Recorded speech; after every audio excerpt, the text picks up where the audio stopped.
बिस्मिल्लाहिर्रहमानिर्रहीम। First year. आज की वीडियो में हम फिज़िक्स की जो न्यू बुक आई है नेशनल बुक फाउंडेशन की, उसका चैप्टर नंबर 1 है मेजरमेंट। इस चैप्टर के कॉन्सेप्चुअल क्वेश्चन सॉल्व करेंगे। फर्स्ट क्वेश्चन है हमारे पास, create a table to show reasonable estimate of some physical quantities. कुछ फिजिकल क्वांटिटीज़ का एस्टिमेट वैल्यू हमने बतानी है कि कोई भी हम फिजिकल क्वांटिटीज़ कंसिडर करें और उन फिजिकल क्वांटिटीज़ के अप्रॉक्सीमेट वैल्यू क्या हो सकती है, एस्टिमेट क्या हो सकता है, वो हमने शो करना है। तो इस तरह का क्वेश्चन अगर आपके पास पेपर में आता है तो मिनिमम 4 to 5 फिजिकल क्वांटिटीज़ की अप्रॉक्सीमेट वैल्यूज़ मस्ट लिखें। तो हम एक टेबल की मदद से देखते हैं कि सबसे पहले अगर हम बात करें स्पीड ऑफ लाइट की, तो स्पीड ऑफ लाइट की अप्रॉक्सीमेट वैल्यू 3 × 10⁸ है, जिसका यूनिट मीटर पर सेकंड होता है। यानी कि स्पीड ऑफ लाइट का हमारे पास approximate value 3 × 10⁸ metre per second आएगी। Acceleration due to gravity G की approximate value 9.8 metre per second square है। मास ऑफ अर्थ की अप्रॉक्सीमेट वैल्यू 5.97 × 10⁻24 किलोग्राम है। इसी तरह प्लैंक्स कांस्टेंट है, उसकी अप्रॉक्सीमेट वैल्यू 6.63 × 10⁻34 जॉल सेकंड है। बाकी भी इसी तरह आपको कुछ फिजिकल क्वांटिटीज़ दी गई हैं और इनके अप्रॉक्सीमेट वैल्यू विद यूनिट लिख दी गई है। मज़ीद वीडियोस के लिए, किसी भी चैप्टर की एक्सरसाइज का सॉल्यूशन देखने के लिए आप हमारा चैनल सब्सक्राइब करें। अब हम क्वेश्चन नंबर 2 देखते हैं कि express the units of the following derived quantities in terms of base units. कुछ फिजिकल क्वांटिटीज़ डिराइव्ड क्वांटिटीज़ हमें दी गई हैं और इनके यूनिट्स हमने बताने हैं इन टर्म्स ऑफ बेस यूनिट्स।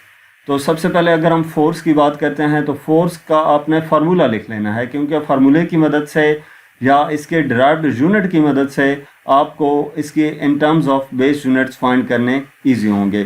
तो फोर्स का यूनिट फोर्स का फार्मूला F = ma है। इसका यूनिट होता है न्यूटन। न्यूटन इक्वल होता है kilogram metre per second square के, या इसको आप इसके फार्मूला की मदद से देख सकते हैं कि फोर्स का फार्मूला है ma। m से मुराद मैस है, मैस का यूनिट किलोग्राम और एक्सेलरेशन का unit metre per second square. तो इस तरीके से फोर्स का हमारे पास in terms of base units जो आ जाएगा यूनिट, वो kilogram metre per second square होगा। इसी तरह वर्क की बात की जाए तो वर्क का फार्मूला होता है W = FD और इसका यूनिट होता है जॉल। तो फोर्स के लिए हम जो इन टर्म्स ऑफ बेस यूनिट से लिख चुके हैं यूनिट, वो kilogram metre per second square है। डिस्टेंस का यूनिट मीटर होता है, तो डॉट मीटर। इसको हम सिंप्लीफाई करते हैं, m बेसिस सेम है, पावर्स ऐड होंगी तो ये हमारे पास हो जाएगा किलोग्राम मीटर स्क्वायर पर सेकंड स्क्वायर। नेक्स्ट हमारे पास सी पार्ट आ जाता है पावर। पावर P = W/T है। W/T से मुराद ये है कि डिराइव्ड यूनिट इसका पावर का यूनिट जॉल पर सेकंड है। ठीक है, जॉल पर सेकंड से मुराद ये है कि जॉल के लिए हमने जो यूनिट है इन टर्म्स ऑफ बेस यूनिट्स जॉल के लिए वो किलोग्राम मीटर स्क्वायर पर सेकंड स्क्वायर लिखा था, वो इधर लिखा, पर सेकंड एज इट इज़ लिखा। इसको सिंप्लीफाई किया तो ये हमारे पास kilogram metre square per cubic second आ जाता है। इसी तरह प्रेशर है। Pressure P = force per unit area. Pressure का फार्मूला है, इसका derived unit newton per metre square है। न्यूटन के लिए kilogram metre per second square हम ऑलरेडी फाइंड कर चुके हैं, dot per metre square as it is आ गया। इनको सिंप्लीफाई करेंगे तो जो किलोग्राम पर मीटर पर सेकंड स्क्वायर हो जाएगा। तो प्रेशर का जो यूनिट है इन terms of base unit kilogram पर मीटर पर सेकंड स्क्वायर होगा। इलेक्ट्रिक चार्ज की बात करें तो इसका यूनिट हमारे पास फार्मूला है Q = I/T। इसका डिराइव्ड यूनिट कूलम है, लेकिन ये किसकी इक्वल होता है, I करंट है, करंट के लिए एम्पेयर, और T सेकंड, टाइम के लिए सेकंड आ गया, ampere second in terms of base units आ जाएगा इलेक्ट्रिक चार्ज का यूनिट। इसके बाद क्वेश्चन नंबर 3 है, Why is it important to use an instrument of small resolution? Small resolution का इंस्ट्रूमेंट क्यों इम्पोर्टेंट होता है? स्मॉल रेजोल्यूशन के इंस्ट्रूमेंट से मुराद ये है कि एक ऐसा इंस्ट्रूमेंट, आप यूँ कह लें कि जिसका लीस्ट काउंट कम हो, वो इंस्ट्रूमेंट क्यों ज़्यादा इम्पोर्टेंट होता है। तो रेजोल्यूशन से मुराद यही होती है कि कोई भी इंस्ट्रूमेंट स्मॉल से स्मॉल कितनी वैल्यू मेजर कर सकता है। तो रेजोल्यूशन बेसिकली क्या बताता है, small increment of measurement that an instrument can detect और डिस्प्ले, कि कोई भी इंस्ट्रूमेंट जो है वो किसी भी मेजरमेंट में स्मॉलेस्ट जो इंक्रीज आएगा उसकी मेजरमेंट में इंस्ट्रूमेंट को यूज़ करते वक्त, उसको हम रेजोल्यूशन का नाम देते हैं। तो ये स्मॉल इंक्रीमेंट जो है, स्मॉल इंक्रीज जो है वो हमें काफ़ी ज़्यादा इम्पोर्टेंट होता है, क्योंकि अगर इंक्रीमेंट लार्ज होगा, जैसे कि अगर हम किसी रोड की लेंथ मेजर कर रहे हैं और उसको हम मेजर करते वक्त मीटर्स में मेजर करते हैं और हम कहते हैं ये 500 मीटर है या 501 मीटर है, तो हम उसका मिनिमम जो रेजोल्यूशन है वो 1 मीटर है, मिनिमम लीस्ट काउंट 1 मीटर अगर हम कंसिडर करें उसको, तो वो मीटर टू मीटर वैरी करेगा। लेकिन अगर हम उसका लीस्ट काउंट कम कर देते हैं, 1 सेंटीमीटर तक कर देते हैं, तो अगर उसकी लेंथ कहीं 500 से 501 के दरमियान में कहीं एग्जिस्ट कर रही होगी, तो हमें वो स्मॉल इंक्रीमेंट जो सेंटीमीटर्स में होगा वो हमें बता देगा, इसलिए ज़्यादा एक्यूरेट आंसर आएगा हमारे पास। तो स्मॉल इंस्ट्रूमेंट जो स्मॉल रेजोल्यूशन है किसी भी इंस्ट्रूमेंट के लिए वो काफ़ी ज़्यादा इंपॉर्टेंट होती है, क्योंकि उसकी वजह से जो भी हम मेजरमेंट लेंगे वो ज़्यादा प्रीसाइज होगी, एक्यूरेट आंसर आएगा और हम डिटेल एनालिसिस कर सकते हैं उसकी मदद से, और इसकी वजह से एरर भी कम होता है। नेक्स्ट हमारे पास क्वेश्चन नंबर 4 है, what is the importance of increasing the number of readings in an experiment, के नंबर ऑफ रीडिंग्स किसी भी एक्सपेरिमेंट में हम इंक्रीज करते हैं तो इसकी क्या इंपॉर्टेंस हो सकती है। तो बेसिकली हम किसी भी एक्सपेरिमेंट को जब रिपीट करते हैं उसकी एक से ज़्यादा रीडिंग्स लेते हैं, तो वे इस वजह से कर रहे होते हैं कि हमें यह पता चल सके कि जो डाटा है वो फेक तो नहीं है, जो हमारे पास रीडिंग्स आ रही हैं वो क्या वाकई ही ऐसा ही पॉसिबल है कि यही रीडिंग्स आ सकती है। ऐसा तो नहीं है कि बाई चांस ऐसी रीडिंग आ गई थी और वो रीडिंग सही है भी या नहीं।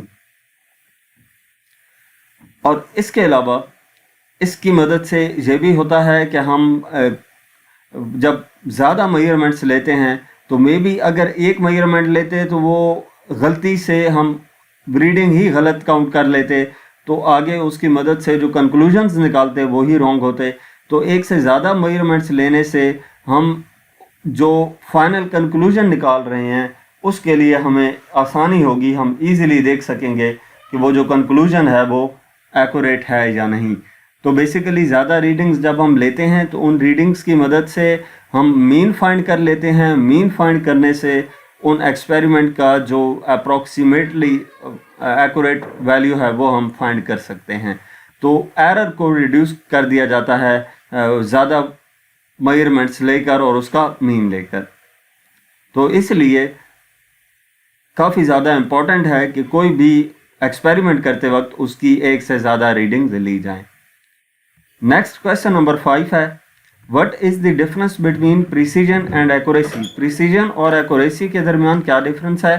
तो जब हम प्रिसीजन और एक्यूरेसी की बात करते हैं तो एक्यूरेसी जो है, accuracy is the closeness with the true value of the quantity being measured. कि एक्यूरेसी क्या है कि हमारे पास जो ट्रू वैल्यू है, जो एग्जैक्ट आंसर है उसके करीब उसके कितना करीब हमारा आंसर आ रहा है, ये डिपेंड करता है एक्यूरेसी पे। और जो प्रिसीजन है, प्रिसीजन बेसिकली क्या है, measure of the reproducibility of the measurement. अब रिप्रोड्यूसिबिलिटी हमारे पास क्या है कि रिपीटेबिलिटी, कि इसका बेसिकली थोड़ा सा डिटेल में आपको बताऊं रिप्रोड्यूसिबिलिटी का, कि हमारे पास जो इंस्ट्रूमेंट यूज किया जा रहा है वो कितना कैपेबल है सेम रिजल्ट प्रोड्यूस कर सके। ठीक है, कोई भी इंस्ट्रूमेंट जैसे वर्नियर कैलिपर है तो उसकी मदद से हम लेंथ मेजर करते हैं किसी भी सॉलिड सिलेंडर की, तो वो कितना कैपेबल है कि वो सेम हमें सेम वैल्यूज दे बार बार मेजरमेंट्स लेने पे। एक्यूरेसी का जो दूसरा पॉइंट है, it can be determined with a single measurement. हम एक ही बार कोई मेजरमेंट लें, जैसे जी की वैल्यू हम कैलकुलेट करें सिंपल पेंडुलम के केस में, तो जी की वैल्यू को हम कंपेयर कर लेंगे exact value 9.8 metre per second square के साथ। अगर वो value exact 9.8 metre per second square आ रही है तो इसका मतलब है कि हमारा आंसर एक्यूरेट है। एक ही रीडिंग से हमने जजमेंट कर ली, लेकिन प्रिसीजन के लिए हमें एक से ज़्यादा मेजरमेंट्स की ज़रूरत होती है, क्योंकि सेवरल मेजरमेंट्स होंगी तो हम उनका कंपैरिजन आपस में कर सकेंगे कि वो वैल्यूज़ आपस में प्रिसाइज हैं या नहीं। एक्यूरेसी में भी अफेक्टेड विद सिस्टमेटिक एरर। जो एक्यूरेसी होती है उसको क्या चीज़ इफेक्ट करती है? सिस्टमेटिक एरर इफेक्ट करता है, यानी कि जो सिस्टम में एरर होता है, जैसा कि इंस्ट्रूमेंट में ज़ीरो एरर आ जाए तो वो एक्यूरेसी को इफेक्ट कर सकता है। लेकिन प्रिसीजन की जब बात की जाए तो प्रिसीजन अफेक्ट होता है रैंडम एरर की वजह से। इसी तरह accurate values have to be precise in most cases. जो एक्यूरेट वैल्यूज होती हैं वो ज़्यादातर केसेस में प्रिसाइज भी होती हैं, लेकिन जो प्रिसाइज वैल्यूज होती हैं वो एक्यूरेट हो सकती हैं और मे भी एक्यूरेट ना भी हों। इसी तरह जो एक्यूरेसी है वो हमें डिग्री ऑफ कन्फर्मिटी बताती है और जो प्रिसीजन है वो डिग्री ऑफ रिप्रोड्यूसिबिलिटी बताती है। नेक्स्ट हमारे पास क्वेश्चन नंबर 6 है, what is the principle of homogeneity of dimensions. Principle of homogeneity क्या है डायमेंशंस के लिए? तो डायमेंशंस के लिए जो प्रिंसिपल ऑफ होमोजेनिटी है उसका मतलब बेसिकली ये है कि हम डायमेंशंस की मदद से किसी भी मैथमेटिकल इक्वेशन को चेक करें कि वो करेक्ट है या नहीं।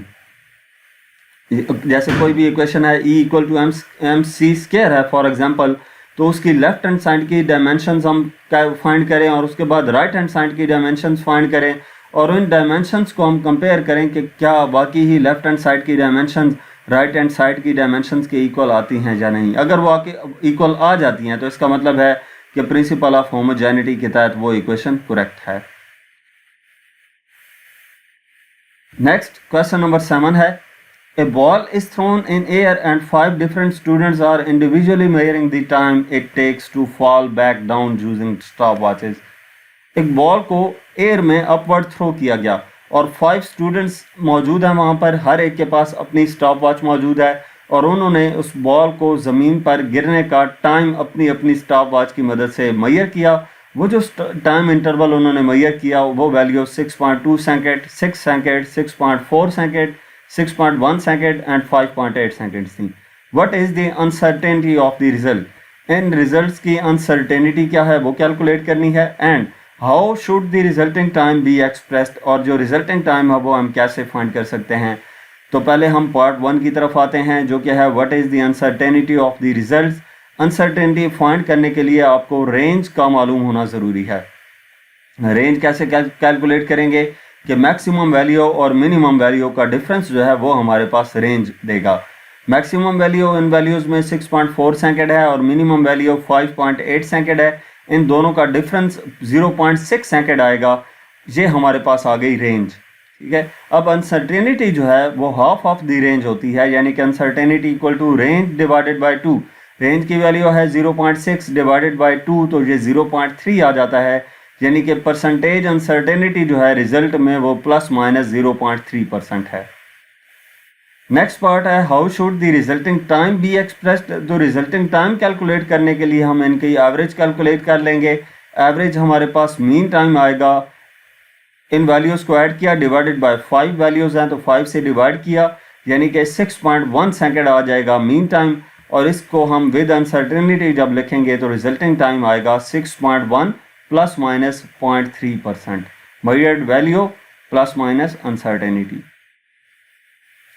नेक्स्ट क्वेश्चन नंबर 8 है, the energy of a photon is given by E = hf, find the dimensions of Planck's constant h where f is frequency. Energy जो है फोटोन की वो हमें एक इक्वेशन की मदद से दी गई है और प्लैंक्स कांस्टेंट जो h है इसमें इसकी डायमेंशन हमने कैलकुलेट करनी है। E एनर्जी है, h प्लैंक्स कांस्टेंट की डायमेंशन कैलकुलेट करनी है और f इसमें फ्रीक्वेंसी है। तो इस इक्वेशन की मदद से हम h को एक तरफ कर लेते हैं क्योंकि इसकी डायमेंशन हमने कैलकुलेट करनी है। h इक्वल हो जाएगा E/f के। डायमेंशंस ऑफ E जो हैं वो होती हैं ml² t-2। अगर आपको डायरेक्ट नहीं याद, पहली बात तो ये आपको याद होनी चाहिए, अगर नहीं याद तो एनर्जी का फार्मूला E = 1/2 mv² या E = mgh, दोनों की मदद से आप रफ में इसकी डायमेंशन कैलकुलेट कर सकते हैं। वो आएगी ml² t-2। और जो डायमेंशन है फ्रीक्वेंसी के लिए, फ्रीक्वेंसी टाइम पीरियड का इन्वर्स होता है, तो इसकी डायमेंशन t⁻⁻1 आएगी।